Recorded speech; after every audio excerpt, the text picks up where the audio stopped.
Hola, buenos días. Mi nombre es Javier Abruch. Yo soy cirujano general y cirujano del trauma. Me pidieron que les dé la clase de trauma torácico y en esta primera etapa lo vamos a dividir en mecanismos cerrados y penetrantes. Entonces, el título de la presentación dice que si vamos a hablar de trauma torácico, simplemente es un orden didáctico, porque en la realidad nosotros nos encontramos con el mecanismo lesional, que es lo que nos traen en general a la guardia. El médico de ambulancia, habitualmente con tabla y collar, independientemente del mecanismo, dice: bueno, te traigo un baleado en el tórax o un caído de altura, y solamente podemos asegurar que el trauma es torácico cuando la herida es penetrante. Por eso al principio hago esta salvedad. Si bien la charla va a ser de trauma cerrado, la única manera de estar seguro que el trauma es torácico es cuando es penetrante. Y que exista un trauma cerrado, un poco hay que ir descubriéndolo. Si uno toma un ejemplo muy obvio como una herida penetrante de arma de fuego, o incluso un objeto empalado que está clavado en la parrilla costal, uno ya no siempre tiene la certeza de que la herida solamente es torácica, porque en lo que es el tórax inferior las heridas pueden comprometer vísceras intraperitoneales directamente, pero uno ya ahí puede decir, bueno, algo de trauma de tórax debe tener. El trauma cerrado no viene con un cartel clavado, por lo cual un poco el desafío en el trauma cerrado es descubrir cuál es la cavidad más gravemente lesionada, más cuando las heridas son múltiples. También, como idea general, para que tengan una idea en cuanto a que uno cree que sí o sí necesita tener un cirujano torácico al lado, en particular lo que es el trauma de tórax, solamente menos del 10% requieren intervenciones quirúrgicas mayores. El trauma penetrante, que quizá a veces asuste y preocupa más solo porque es más evidente, cualquiera de las series va desde un 15 a un 30% la posibilidad de un procedimiento quirúrgico mayor. Visto de otro lado, ni siquiera en heridas penetrantes del tórax uno necesita tener un cirujano, y tampoco menos torácico al lado, porque hasta el 70% de las heridas en las peores condiciones son solucionadas con procedimientos menores. A todos, como dice ahí, se le hacen maniobras sencillas al 100%, que a veces puede ser hasta por un procedimiento percutáneo, por punción, o un drenaje pleural, que sería lo ideal, y eso lleva a la solución de manejo definitivo de cerca del 90% de la patología torácica. Si bien estos son números generales, nos dan una idea de que cualquiera con un mínimo expertise y un entrenamiento de colocar un drenaje pleural puede solucionar la gran mayoría de los problemas torácicos. No hay dudas que para el manejo correcto de la patología torácica empieza con la vía aérea superior, un buen manejo de la vía aérea superior con maniobras no invasivas primero, después quizá con una aguja, finalmente lo que es lo mismo una aguja en el tórax o directamente un drenaje pleural. Podemos solucionar la mayoría de los problemas torácicos, tanto cerrados, que es la charla de hoy, como los penetrantes que vamos a ver después. Creo que esto desmitifica un poco ya el tema de trauma, que a veces genera confusión, y el tema de trauma torácico con más emergencia todavía, que genera más confusión o más desesperación, especialmente las heridas penetrantes, pero eso lo hablaremos en otra charla. Como hablamos de procedimientos menores, esto es una toracocentesis que también les muestra cómo hacer una infiltración correcta con anestesia local en la pleura parietal, que es la que duele, especialmente si uno va a colocar un drenaje pleural en paciente consciente. Si está inconsciente o tiene una buena analgesia general, quizá no hace falta hacer este procedimiento. El trauma, tratamos, es una enfermedad benigna, con lo cual podemos hacer esta maniobra que no podríamos hacer, por ejemplo, en la presunción de un derrame pleural neoplásico, donde si con la aguja nos pasamos a la cavidad pleural y retiramos para infiltrar, quizá en esa maniobra uno contribuye a la diseminación de células neoplásicas o de procesos infecciosos en la pared del tórax. En cambio acá lo que estamos mostrando es un abón subcutáneo, después por el borde superior del espacio que nosotros vamos a elegir, digamos, el borde superior de la costilla infrayacente. En ese mismo espacio buscamos ese borde superior, entramos lentamente porque uno puede hacer el abón en ese sentido y después entra de manera perpendicular a la parrilla costal, avanza, aspira, infiltra, avanza, aspira, infiltra, justamente por eso uno confirma de que no viene sangre. Como ven, el paquete vascular nervioso intercostal está bien abajo de la costilla, y en un momento uno va a seguir progresando la aguja, va a aspirar y va a notar digamos, ahí la salida o de aire o de líquido, que en este caso va a ser sangre. Uno ahí retira la aguja un poco para imaginarse que está en la pleura parietal y hacer ese abón donde va a colocar el drenaje. Y también sirve para cualquier toracocentesis como procedimiento diagnóstico y hasta a veces con una aguja más gruesa terapéutica. Estos serían los ejemplos no solo de la anestesia, sino la toracocentesis por plancha. Lo que nosotros hacemos es hacer una incisión en la piel y para no meter la pata, como dicen los viejos maestros, metemos el dedo. Meter el dedo es un poco labrar el trayecto de lo que va a ser el ingreso del tubo. No tengo una foto intermedia, pero entre la incisión y la colocación del dedo nosotros usamos una tijera larga, siempre ingresa cerrada y se va abriendo de manera de divulsión para poder hacernos un canal y labrar ese trayecto para llegar a la cavidad pleural, que lo que queremos es estar dentro de la cavidad de la pleura. Esas maniobras de divulsión en general deberían minimizarse para empujar directamente la aguja sobre la costilla, ir al borde superior, salir con las dos ramas abiertas e ir avanzando nuevamente sobre ese mismo canal para labrar ese trayecto.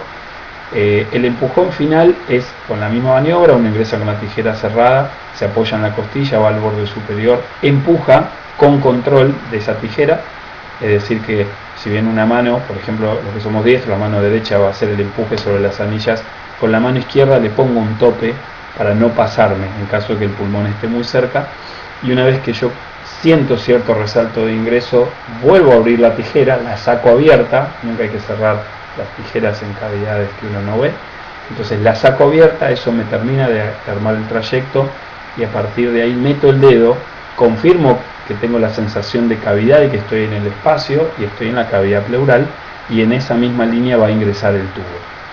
Es bastante frecuente que en la práctica uno encuentre pacientes con más panículos de los que están en el dibujo y que a su vez cueste estar seguro de que en el momento que uno ingresa el dedo, si estoy en el espacio adecuado o no, si estoy con la tijera en el procedimiento previo y estoy en el mismo espacio, uno más arriba que infiltré o más abajo.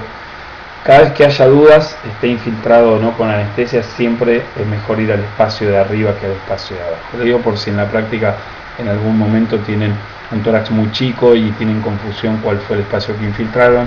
Lamentablemente siempre opten por el de arriba, espero que haya sido el que ustedes hayan ingresado antes.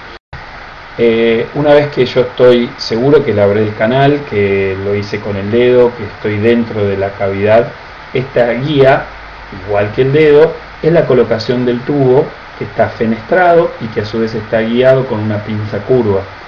La posición ideal de ingreso es igual que la tijera, entra perpendicular.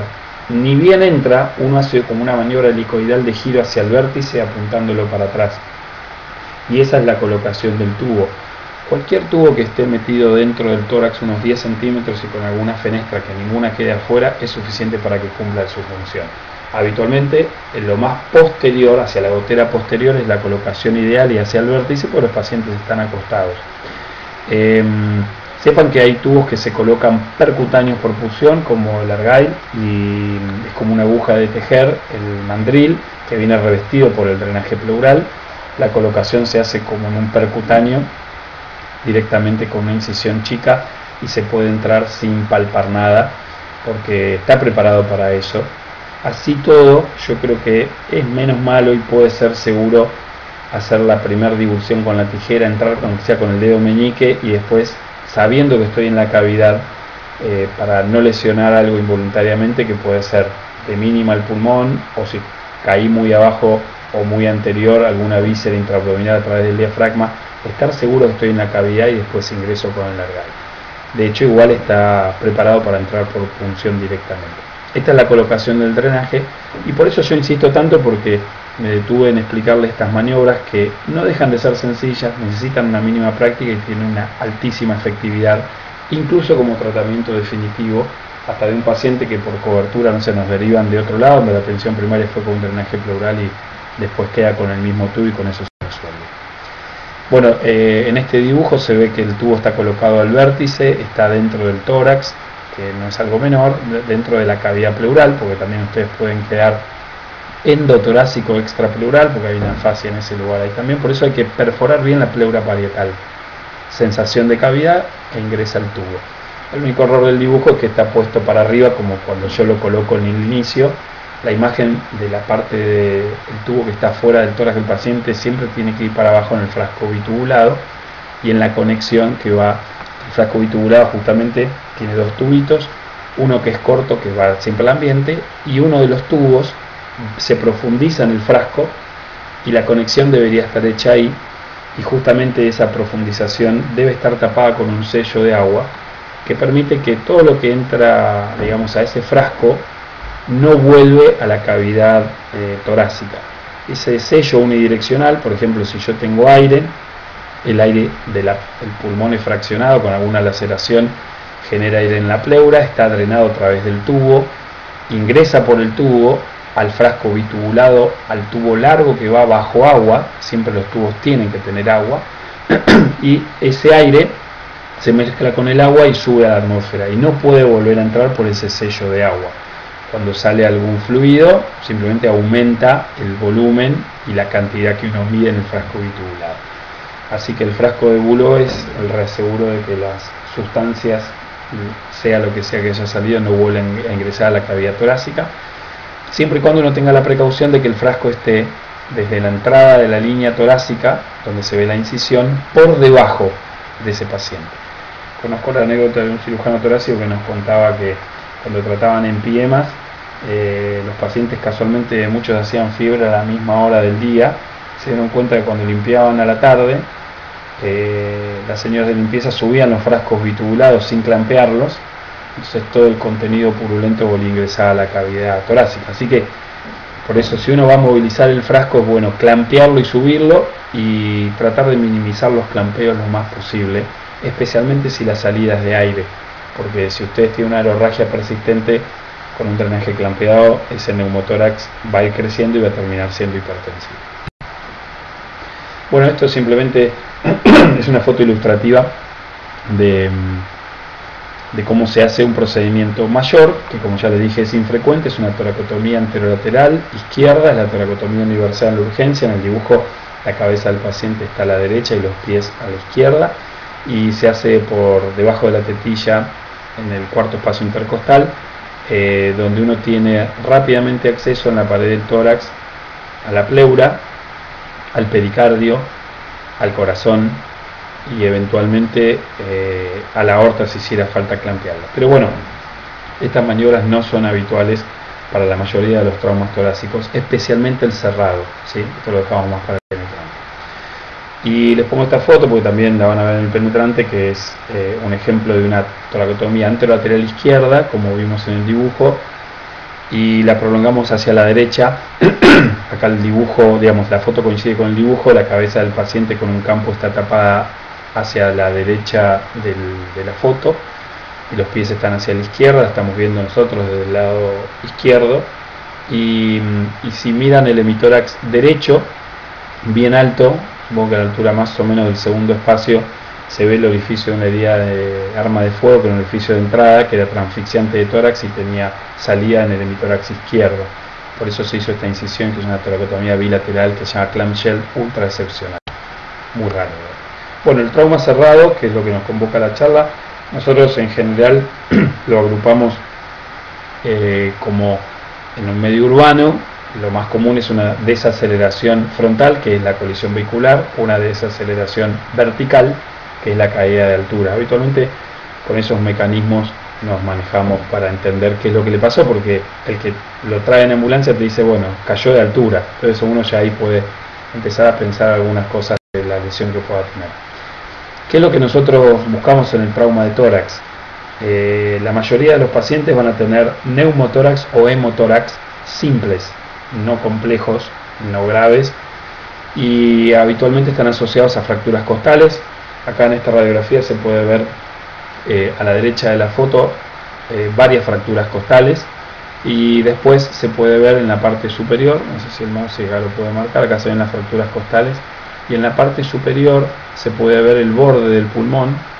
Quiere decir que de acá para arriba no hay trama, tiene un neumotórax, y a su vez esta foto estuvo sacada no acostado, mínimamente sentado o de pie, porque tiene un nivel. Entonces en un traumatizado que tiene fracturas costales, la laceración pulmonar, aunque yo no la vea, veo la consecuencia, que es un hemoneumotórax. El neumotórax lo puedo ver bien acá, y a su vez el nivel hidroaéreo me marca que abajo hay líquido, y como es un traumatizado, eso es sangre. Así que esto es un hemoneumotórax, y a su vez, como el borde pulmonar más o menos está a la altura de la línea medio clavicular, podríamos decir que es un grado 2. El grado 1 es un despegamiento mucho más fino, y el grado 3 es como una unión pulmonar. Así que acá tenemos un hemoneumotórax por fracturas costales múltiples en un trauma cerrado, y el tratamiento es el drenaje pleural, que está puesto acá. Como ven, acá se ven costillas, pero el drenaje pleural se ve radio opaco, dirigido al vértice, y además está puesto en la parte posterior. Ese sería el tratamiento ideal. ¿Dónde ubicamos nosotros el trauma de tórax cerrado? Porque, como les digo, no viene con una banderita clavada y uno va directamente a la región involucrada. No lo sabe si está involucrada, tampoco sabe si es la única, tampoco sabe si es que está involucrada es la más grave. Entonces el trauma cerrado, al ser sistémico, es un poco más complejo en la toma de decisión. Siempre hay que reunir esta sistemática, el abecedario ya lo saben todos, pero la idea es saber qué significa cada cosa y cómo la manejo, el qué y el cómo, y ahí puede encontrarse algún tipo de dificultad. Entonces está marcado en negrita lo que el trauma de tórax puede involucrar, que es el A, el B y el C. A era vía aérea con control de columna cervical. Trauma cerrado, siempre el paciente va empaquetado con tabla y collar. La vía aérea se maneja de la manera que lo necesite, si es de manera no invasiva mucho mejor. B es la ventilación, es B larga porque viene del breathing, y siempre con oxígeno suplementario. Fíjese que cada punto tiene un agregado, así que a todos hay que ponerle la oxigenación al 100% si se puede, por lo menos de manera inicial. Si no es tan grave se puede poner alguna máscara a 4 litros, pero en general la oxigenación inicial, estamos hablando de pacientes graves, hay que dejarla completa. Y después el C es la circulación con control de hemorragias, donde antes, hace mucho tiempo, calculo hace ya más de 20 años, los primeros ATLS se hablaba con control de hemorragias externas, porque son las visibles, pero las que suelen matar más del 90% son hemorragias internas. Así que siempre hay que tener alto índice de sospecha con el trauma de tórax y el hemotórax masivo. Después, bueno, el déficit neurológico con pupilas y la expresión corporal total con control ambiental se dejan para más adelante. Cuando el paciente está grave en la parte esplácnica, si bien una de las primeras causas de muertes es el trauma severo del sistema nervioso central, la manera de protegerlo es prevenir la hipoxia, prevenir la hipovolemia, y muchos lugares de hipovolemia están en otras cavidades que no son la craneana, como puede ser el tórax, el abdomen o la pelvis, o los huesos largos proximales. En este caso del tórax, quizá con un drenaje y una expansión pulmonar, eso cede. Les dije que las lesiones más comunes son el hemoneumotórax simple, o el hemotórax o el neumotórax, pero simple, no importa sus grados, pero que no tienen riesgo de vida, y eso podemos decir que son más del 90% de las lesiones del tórax.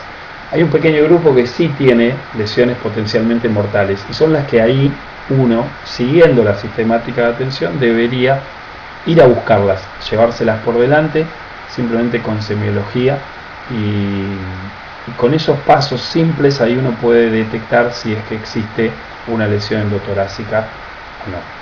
La media docena de muerte es obstrucción de la vía aérea superior, neumotórax hipertensivo, hemotórax masivo, endomotórax abierto, el tórax inestable, el taponamiento cardíaco. Vamos a ver en estos dibujos donde ahí el primer ejemplo es una obstrucción de vía aérea, un paciente inconsciente que tiene relajado el piso de la boca y a su vez tiene una cánula de mayo mal puesta porque no se extendió bien el piso de la boca, no se pudo elevar correctamente. Si bien no se puede hacer la maniobra de hiperextensión cervical, sí se puede elevar el maxilar inferior, subirlo bien, colocar la cánula de mayo 180 grados con la concavidad hacia arriba y girar esos 180 grados empujando para atrás y no llevándose la lengua por delante. Así que ese paciente va a tener problemas de la vía superior, no solo en el tórax, ¿no? quizá por desgracia también tiene algo más, que puede ser un neumotórax hipertensivo. Eso quiere decir que hay una salida de aire, una fuga de aire permanente, que no tiene válvula de escape, y lo único que uno debería hacer ahí es drenar el tórax por punción. Como me doy cuenta, están los escritos de Ambrosio Pradé, que habla hasta de la desviación traqueal. Creo que la forma más práctica de pensar un hipertensivo es una herida habitualmente penetrante, no de manera exclusiva, pero un herido penetrante suele poder tener esto. Un trauma cerrado hay que pensarlo, que es una posibilidad si tuvo fracturas costales. Un paciente que está con desasosiego, que está con disnea, que todavía puede tener signos de taquipnea, que demuestra una falta de aire importante o que directamente está inconsciente, con yugulares ingurgitadas. Y yo lo confirmo simplemente auscultando un lado y el otro mientras tenga ventilación, donde por un lado va a tener entrada de aire, como se ve en el dibujo del hemitórax derecho, y del lado izquierdo va a estar abolido, o sea que hay una asimetría muy clara. Les recomiendo que cada vez que ausculten a los pacientes, por eso primero mirarle la cara, si está consciente y ventila, me da un tiempito más. Si las yugulares están ingurgitadas, ya sé que hay un fenómeno de hipertensión endotorácica, y la entrada de aire. Cada vez que ustedes hagan una auscultación, seguramente en un shock room con ruidos o con dudas, y uno le puede consultar a veces al primer colega calificado que tenga cerca qué le parece la auscultación.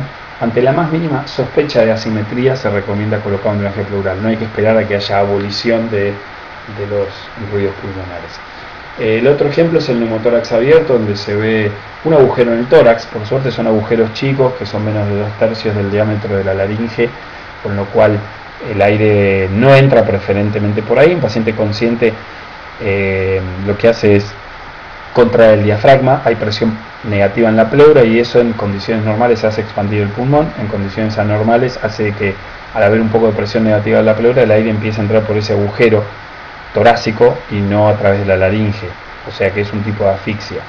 Por eso conviene cerrarlo para que el aire no pueda entrar, como se ve que se rechaza en la inspiración, y en la expiración, al dejar una parte libre, el aire tiene una posibilidad de, entre comillas, drenaje por ese lugar, hasta que uno le pone un drenaje correctamente y lo sella de manera completa después. Abajo tenemos a la izquierda el hemotórax masivo, que sí es el otro problema serio. Por definición es más de 1,5 litros, pero uno no lo va a medir.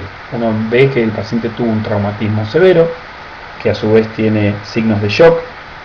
Todos estos pacientes están fríos, pálidos, sudorosos, taquicárdicos, taquipnéicos, y esa es la definición de shock clínica. Después iremos al otro extremo, donde podemos hacer una definición de shock de laboratorio con gases arteriales, más de 2,2 de láctico, menos a -3 de exceso de base, menor a -3,3 de exceso de base. Son las definiciones más precoces, pero acá nos paramos con, digamos, tenemos un paciente adelante nuestro, inmediatamente el parámetro es clínico y la definición de shock sale a partir de lo que uno ve, y los signos son muy claros. Entonces uno puede ver que el paciente, si bien hay cianosis, es tardío, pero puede estar pálido como respuesta inicial. Así que, a diferencia, digamos, si lo hacemos parecido al neumotórax hipertensivo, uno puede decir, bueno, es un paciente con desasosiego, con disnea, con taquipnea, le falta la entrada de aire, en este caso en el dibujo del mismo hemitórax, pero a diferencia del hipertensivo, el hemotórax masivo tiene yugulares vacías. Así que es importante mirarle la cara, mirarle el cuello y mirar el tórax en la sistemática. Esto se soluciona con un drenaje pleural. Si el drenaje pleural evita 1,5 litros de entrada, ya por definición es un hemotórax masivo, y va a tener, antes de que yo vea que salga la sangre por el tubo, porque ya la tiene fuera del intravascular y la tiene en la pleura, los parámetros de shock hipovolémico. Por eso lo tengo que mirar primero el paciente. Y a su vez, si se dice que si yo tengo 1,5 litros de un saque de entrada, o la pérdida de 200 centímetros cúbicos, lo que estaba escrito es de 200 a 400 por hora en 2 a 4 horas, yo lo considero un hemotórax masivo. A mí me parece que ya alguien que debite arriba de 100 por hora es para prestarle atención. Imagínense que no le hacen nada, lo dejan 5 horas, perdió medio litro. Entonces, lo que está escrito es que de mínima, a partir de 200 centímetros cúbicos por hora, mínimamente en 2 horas, uno ya debería, esos son los valores mínimos, considerarlo un hemotórax masivo. y que quizás no se soluciona solo con drenaje pleural, y esos pacientes sí necesitan una intervención torácica mayor. Después tenemos el tórax móvil, son varias fracturas costales, la misma costilla está fracturada por lo menos en 2 segmentos, y eso forma un bolet costal, que es la manifestación fisiológica de lo que hablábamos antes, de cuando hay presión negativa en la pleura a partir de un diafragma funcionante. Ese segmento independizado de la parrilla costal se hunde en la inspiración, porque cuando uno inspira, si bien el tórax se expande, hay presión negativa, entonces esa presión negativa se manifiesta ahí. Digamos, es un fenómeno paradójico fisiológico. Como le digo, en la inspiración el tórax se abre, y esto se debería abrir y sin embargo se hunde, y manifiesta que hay presión negativa en la pleura. Por eso se llama respiración paradójica ese segmento, el bolet costal. Muy interesante lo fisiológico, muy interesante si alguna vez uno lo ve, pero lo que hay que pensar es que abajo hay tremendo golpe, las costillas duelen, así que hay que poner buena analgesia, y debe haber una contusión pulmonar importante. Cuanto más joven sea el paciente, mayor contusión pulmonar va a haber abajo, porque el tórax es más flexible, y si se rompió tanto quiere decir que la transmisión de energía fue altísima. Quizá en pacientes mayores con un tórax más rígido, la fractura costal se puede dar con menos transmisión de energía y hay menos daño interno. Esto un poco va también a los que tengan que atender de chiquitos. En pediatría es raro que encuentren fracturas óseas, pero sí lesión de órganos internos, una diferencia importante con el adulto. Así que el bolet, buena analgesia, y hasta eventualmente tiene parámetros y signos de shock, y tiene que quizás está en ARM si la contusión pulmonar es muy importante, porque funciona como un shunt a la ventilación. Y por último, el taponamiento cardíaco, que si bien estamos hablando de la media docena de la muerte, sí ese en general se reserva solo para el trauma penetrante, así que lo vamos a hablar en la charla de penetrante. Pero bueno, ¿qué cumple los requisitos? Que si yo no lo detecto con la semiología clásica, que es la inspección, ver cómo está el paciente, ver que tiene en el tórax una herida penetrante, a su vez mirarle el cuello, y tengo que ver que tiene yugulares llenas, ingurgitadas, que no colapsan, igual que la del neumotórax hipertensivo, pero tiene buena entrada de aire bilateral. Bueno, de esa manera yo puedo diagnosticar un taponamiento cardíaco. La tríada de Beck habla que tiene hipertensión venosa, se manifiesta a través de la yugular ingurgitada, hipotensión arterial, como está marcado ahí con el tensiómetro, y disminución de los ruidos cardíacos. Eso es muy subjetivo. Cuando uno oculta ruidos cardíacos, son muy variables, y en un trabajo que hizo Ferradas, que es un doctor que atendió mucho trauma en Cali, en Colombia, donde ellos tenían confirmadas heridas penetrantes cardíacas, vieron que en su estadística no más del 35% cumplía, sabiendo que tenía un taponamiento cardíaco por la confirmación intraoperatoria, con la tríada de Beck. O sea que, si bien es digamos, es importante saberla, y probablemente cuando está presente confirma un taponamiento cardíaco, no la esperen siempre, porque hay más de un 60% de pacientes que pueden estar desarrollando un taponamiento y no tienen todavía la tríada de Beck. Bien, como dijimos, en el tórax hay que empezar por la vía aérea, y la vía aérea empieza con la vía aérea superior. Esta es una foto de la Aconcagua donde se pueden ver lo que sería a determinada altura, qué saturación uno tiene normalmente y cuál es la P2 estimada. Así que bueno, simplemente era para hacer un ejercicio de cómo a medida que uno asciende hay una hipoxia relativa a partir de la dilatación de los gases, ¿no? Pero bueno, se siente de esa manera. Simplemente esto es un repaso rápido de otras cosas que ya habrán visto. La mejor manera de evaluar la vía aérea es con el MES, el miro, escucho y siento, aunque sea básico, porque si yo miro que el paciente está inconsciente, ya veo que su vía aérea va a estar en riesgo. El escuchar quizás lo podemos llevar directamente nosotros ya en la parte avanzada a la ocultación, y lo de sentir, a veces yo en la sistemática lo incluyo a sentir en la palpación del cuello y del tórax si siento crepitaciones, así que no es sentir el pasaje del aire. Es discutible, pero me parece que es más práctico. Entonces, esta pregunta, si yo digo, bueno, el MES, ¿cómo lo hago? ¿Vieron? Entonces, ¿qué hago? Le aspiro las secreciones, porque estos pacientes suelen ni siquiera venir en ayunas, o si tienen un traumatismo facial asociado van a tener sangre y tengo que aspirar. Extraigo cuerpos extraños si es que lo tienen, puede ser, no sé, un pedazo de diente, no estamos hablando de un chico que se traga algo en este caso, pero si hay cuerpos extraños que sacar, hay que hacer alguna maniobra de apertura de la vía aérea. Puede pensar que no se puede extender la cabeza con la maniobra frente-mentón. Si el paciente está inconsciente, puedo usar una cánula orofaringia, porque eso me libera de las manos en la maniobra de posición. Y después puedo pensar en una vía aérea definitiva con una intubación orotraqueal. Las nasotraqueales que he visto, no sé si tienen mucho beneficio, si el paciente todavía tiene ventilación espontánea, hay que progresarlo cuando inspira, no es tan simple. Y dejar como último y excepcional, promedio 1 cada 4.000 pacientes vistos, un 0,035% de posibilidades de hacer una vía aérea quirúrgica, ¿sí? Que después hablaremos de ello si es por punción o convencional. El punto B, que es el que más compete al tórax, pero bueno, hay que manejar bien el A, se basa en la semiología.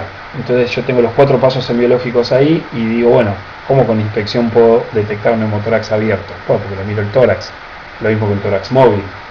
¿Cómo puedo empezar a sospechar un tapamiento cardíaco? Porque le veo yugulares ingurgitadas. También puedo sospechar un hipertensivo. Obviamente que uno la inspección la puede usar, la palpación, como le digo, es ese sentir, que puede ser crepitaciones o el tórax inestable.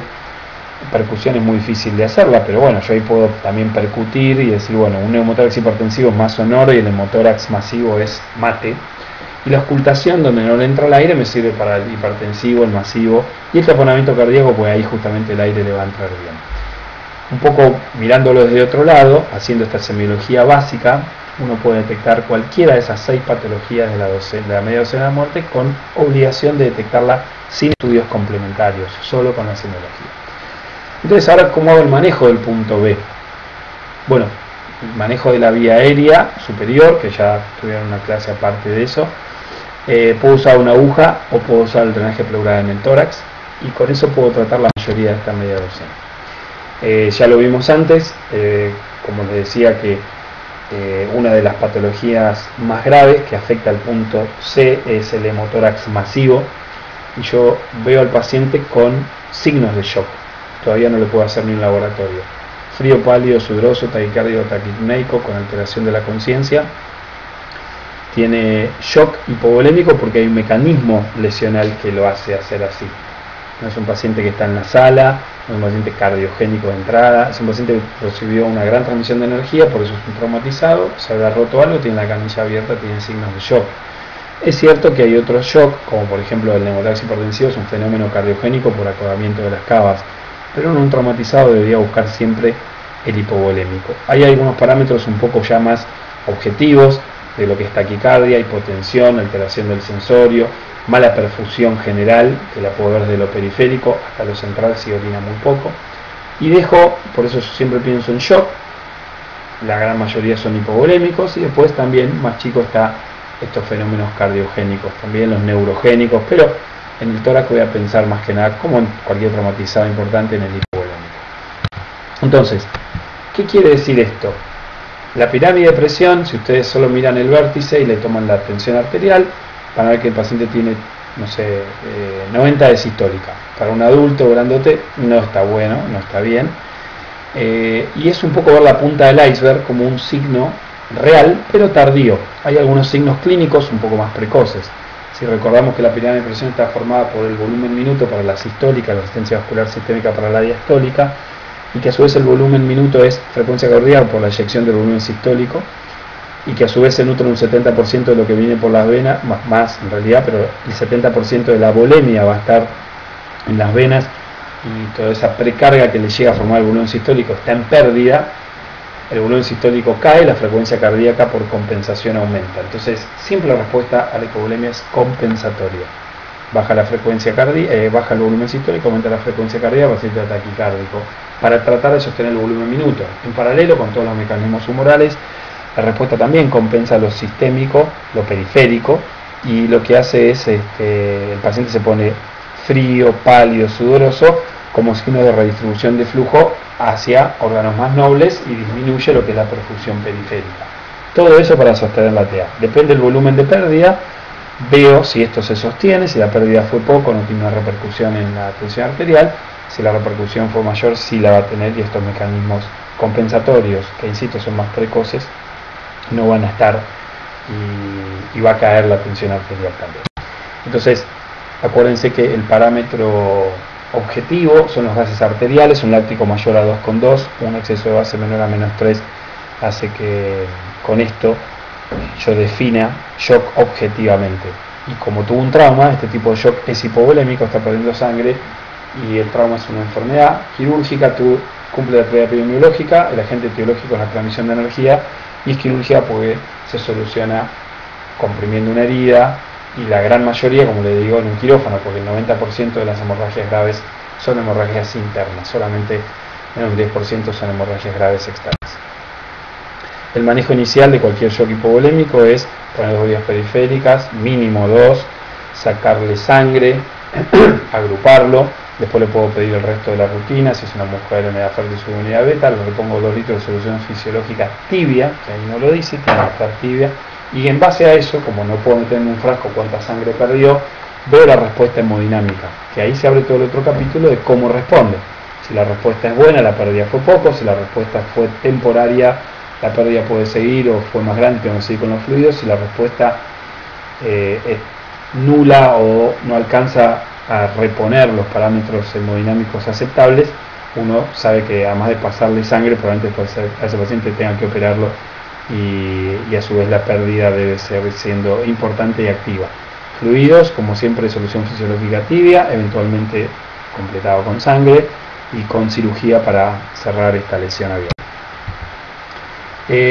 Algunas cosas que les quería aclarar es esto, ¿no? Para que no quede en el aire, es lo del mes. Ven que dice, por ejemplo, miro, pero tengo que mirar varias cosas, ¿no? Dijimos si tenía secreciones, cuerpos extraños, le miro la cara, veo si está consciente. El sensorio es la mejor manera de darme cuenta si la vía aérea va a estar en riesgo o no, sin hacer la escala de Glasgow, pero es lo que sostiene la vía aérea superior. Si tiene rota la mitad de la cara, ver el tipo de inmovilidad torácica. Recuérdense que la lengua es la obstrucción más común de la vía aérea.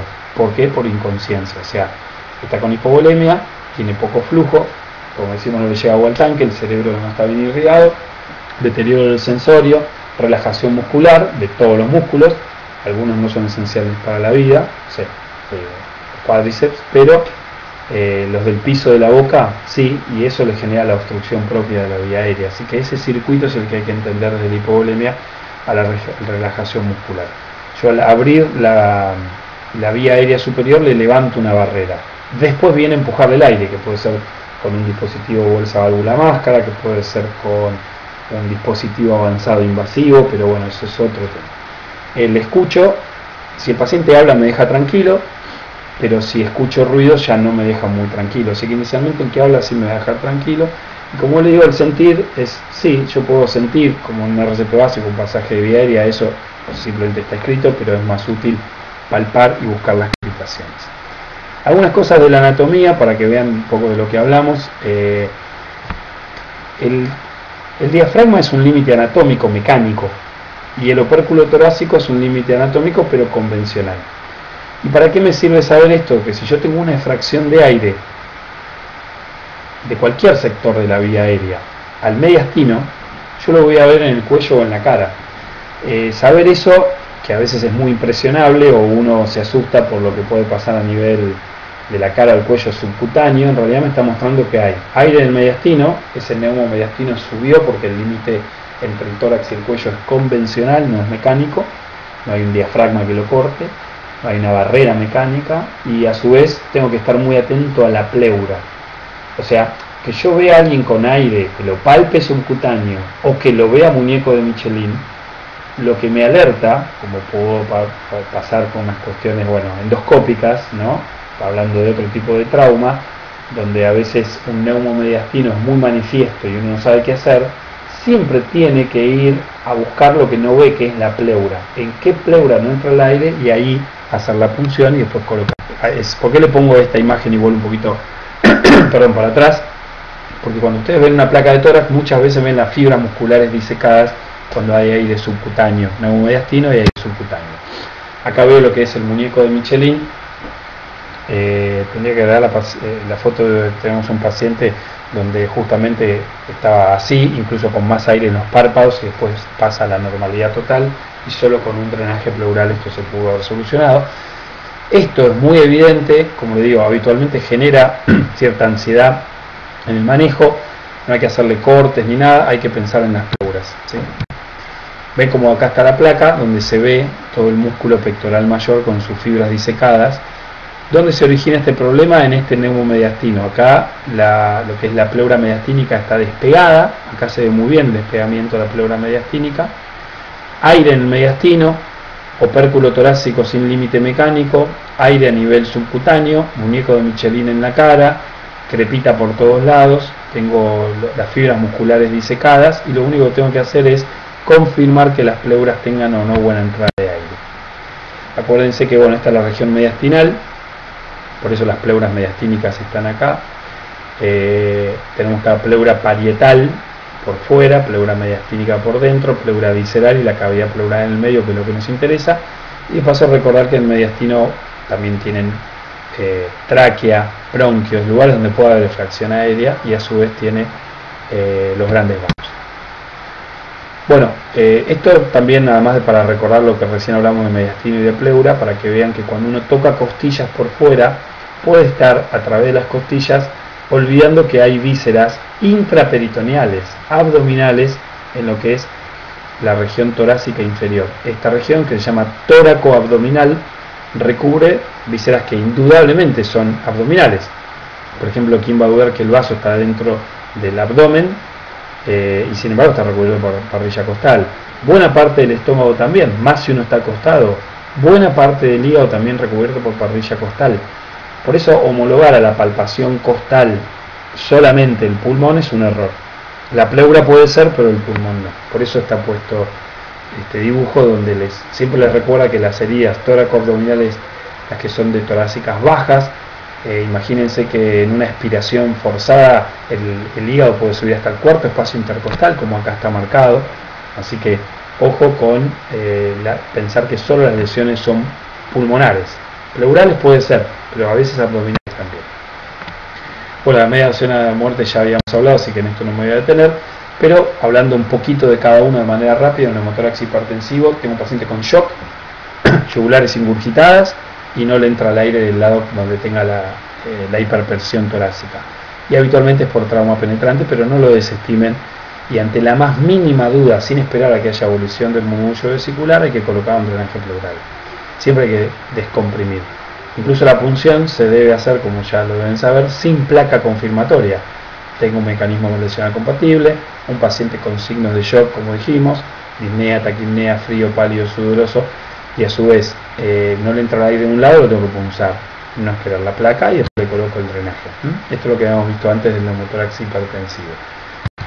Después, en esta foto lo que se muestra es, si vos tenés un paciente traumatizado, en este caso un trauma cerrado, viene con control cervical con collar de Filadelfia. Igualmente, la precaución de que no movilice lateralmente o anteroposterior a la cabeza es buena.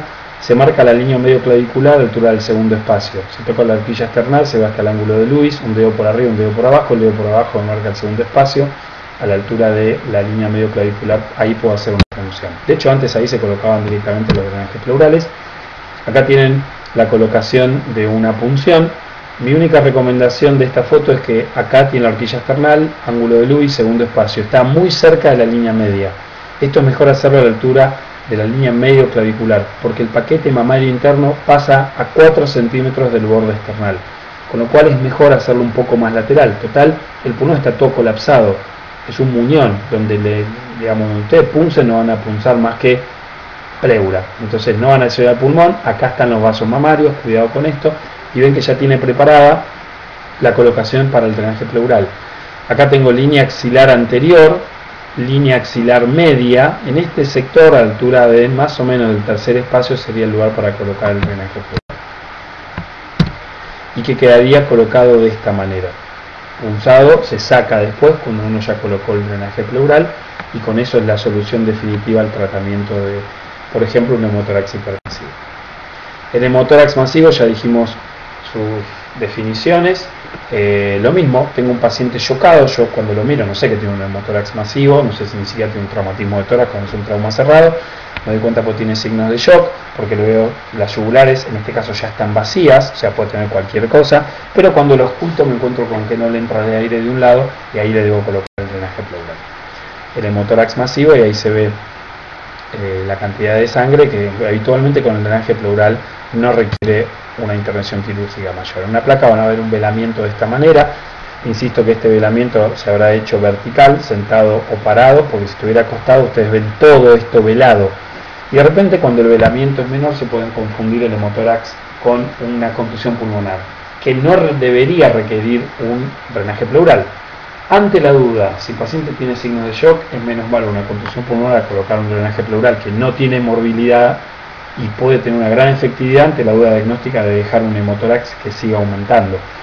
El hemotórax, además de permitir que el pulmón vuelva a expandir y hace cierta hemostasia, uno le saca la coagulopatía local y los pacientes suelen dejar de sangrar. Aunque parezca raro, el mecanismo suele ser así. Cuando nosotros nos toca reoperar cualquier tipo de intervención, incluso en la cavidad abdominal por sangrado, muchas veces lo reoperamos, no le encontramos el sitio de sangrado, esa es la regla, es la excepción encontrar un lugar de sangrado, pero el paciente después mejora aunque uno no le haya hecho una maniobra definitiva de hemostasia. Así que sacar la coagulopatía local sirve y mejora. Bueno, acá se ve en una tomografía, simplemente para que vean que además de en la placa, en la tomografía se puede ver, por ejemplo, acá una contusión pulmonar, parte del infiltrado, lo que es la colocación de un drenaje pleural. Todavía le queda cierto neumotórax anterior, este neumotórax es oculto porque solo se ve en la TAC, pero bueno, para que vean que también el paciente en la tomografía puede confirmar el diagnóstico. El neumotórax abierto dijimos que era un agujero, una solución de continuidad, como dice ahí, en la pared del tórax, y cuando esto supera 2/3 del diámetro de la tráquea empieza a entrar el aire preferentemente o casi exclusivamente por esa zona y es una asfixia. Se ocluye parcialmente como vimos en el dibujo, después se coloca el drenaje, se puede hacer la oclusión total. Ven, por ejemplo, acá habla del mecanismo, el aire está entrando por acá, no entra por arriba, por eso es un tipo de asfixia. La inspiración viene por acá, la expiración sale y sopla. Entonces lo mejor es taparlo parcialmente porque esto permite que el aire en la expiración pueda salir. En la inspiración esto, si le ponen un film, uno lo pega con tela adhesiva, el aire acá al haber presión negativa adentro y tender a aspirar esto, va a aspirar el plástico, ocluye el orificio y en la expiración va a salir por este canal de drenaje que le dejaron. Cuando le ponen el drenaje pleural, lo cierran completamente. Bueno, hay pacientes que a veces uno le mira la placa y si bien esto es trauma cerrado, encuentra, por ejemplo, luego se la pide, un proyectil. Entonces, acuérdense que uno dice, entró un baleado. Hay gran transmisión de energía, esto puede provocar grandes daños, pero si no interesa a la sección vascular, en general estas heridas se pueden solucionar como cualquier hemoneumotórax con un drenaje pleural. Después si el juzgado le llega a pedir el proyectil y hay que operarlo por eso, puede ser. Si el paciente se deteriora y hay que explorarlo, obviamente hay que hacerlo, aunque no tenga un diagnóstico de certeza, y ni hablar si de entrada tiene un hemotórax masivo. Pero el hemotórax hipertensivo se drena y con eso se soluciona. Bueno, el tórax inestable, como dijimos antes, lo importante es la contusión pulmonar por abajo, mínimo 3 costillas, cada una fracturada, o sea, habitualmente se dice son más de 3 costillas y que cada uno tenga más de 2 fracturas. Con eso el segmento se puede independizar. Hay que manejar bien el dolor y después ver cómo se sigue ventilando. Ahí se veía el bolet costal, este segmento independiente se aspira cuando uno inspira. En vez de expandir el tórax, esto se hunde. Y la contusión pulmonar por abajo es lo más importante. Bueno, como dijimos antes, el neumotórax simple es lo más común. Acá se ve ampliada la foto donde se ve un neumotórax, el borde, siempre tienen que buscar así el borde del pulmón. En este caso es un grado 2, no deja de ser simple, no es hipertensivo. Y acá se ve que tiene falta de trama pulmonar. Acá se ve la trama del pulmón hasta este borde, acá ya se ve radiolúcido, todo negro, no se ve nada, así que ahí está el neumotórax. En una tomografía, acá también veo grosero neumotórax. Esto está puesto a propósito porque si ustedes le sacan una placa simple, imagínense la antero-posterior, si el pulmón contacta contra la pared lateral del tórax, quiere decir que en una placa simple antero-posterior pueden no ver tremendo neumotórax. O sea que ojo con los neumotórax anteriores porque en una placa simple pueden no verse. Por eso siempre es mejor ocultar primero a los pacientes. Si yo lo oculto el campo anterior, lateral y posterior, me voy a dar cuenta que hay diferencia y que acá no le va a entrar bien el aire. Así que primero ocultarlo, si está estable le voy a pedir una placa, acordarme que puedo tener un neumotórax anterior ¿Y para qué me sirve esto? Este es muy grosero, hay que drenarlo igual. Pero si el neumotórax es oculto o es más chico, si el paciente tiene un trauma cerrado, donde a su vez tiene un TEC que necesita una intervención neuroquirúrgica, yo ya saber que tiene un neumotórax, aunque sea oculto, este paciente que va a estar sometido a ventilación positiva, ese neumotórax chico puede ir creciendo y puede terminar después en uno más grande o directamente en un hipertensivo no tratado. Por eso es bueno saber. Bueno, el neumotórax oculto, como le digo, por pacientes que tengan lesiones asociadas, especialmente con una anestesia general, incluso una reducción de una fractura de miembros, va a anestesia general y termina con un hipertensivo. Este es un ejemplo donde se ve el neumotórax oculto.